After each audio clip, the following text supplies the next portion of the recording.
In this video, I want to introduce you to the 4 primary behaviours you'll observe in negotiations.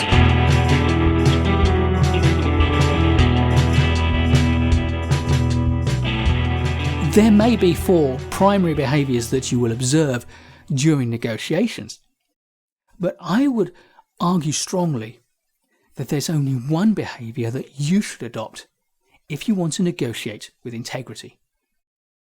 And that behaviour is assertive. Assertive behaviour is one where you balance your needs and desires against the needs and desires of the other party. Assertive behaviour is deeply respectful both of yourself and your own needs and wishes, but also of the other person and their needs and wishes. When your behaviour is assertive, you are confident to speak your mind, and you do so in a respectful manner. You ask for what you want, and you're prepared to offer something fair in return. Assertive behaviour focuses on getting the best outcome from the situation. It's confident, it's direct, it's collaborative, and it celebrates successes. And good negotiation means celebrating each success as you go, checking off your progress so that you know that you're moving towards a final agreement.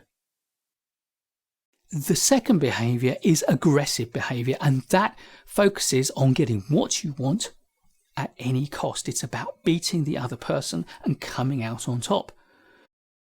Not surprisingly, if aggressive behaviour does get you to an agreement, it may well lead to the other party losing their respect for you and regretting the agreement somewhere down the line. Aggressive behaviour tends to be arrogant, intolerant, making demands instead of requests, and looking for blame when things don't go the way that we want them. At its worst, aggressive behaviour can be controlling, even abusive. If you encounter it, call it out.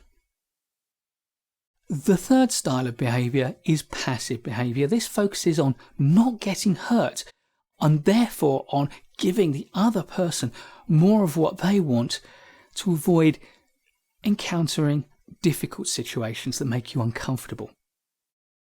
Therefore, if your behaviour is passive during a negotiation, what you'll end up doing is giving away more than you intended, possibly more than you can afford, and doing a deal that is bad for you and your organisation. Passive behaviour is afraid to stand up for your rights, to confront difficulties, and to challenge things that aren't fair or right.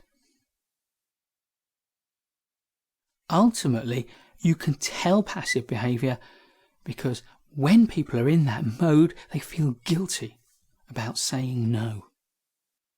But no is an important and valuable negotiator's tool. Sometimes you have to say it, and you have to say it confidently. The final type of negotiating behaviour is passive-aggressive or manipulative behaviour. This is aggressive behaviour dressed up to look passive.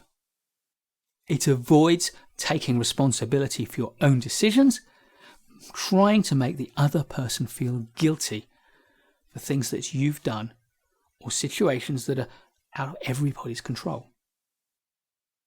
You can recognise manipulative behaviour from signals of hostility or bitterness or sarcasm.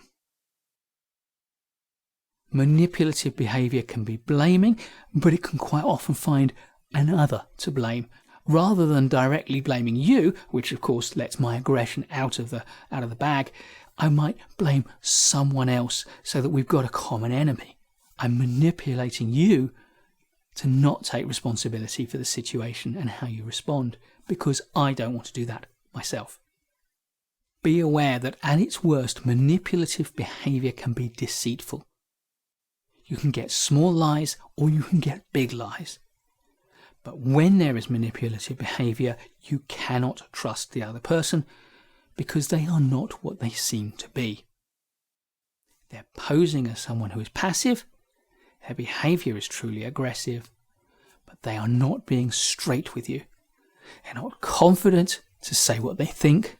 They're not being assertive.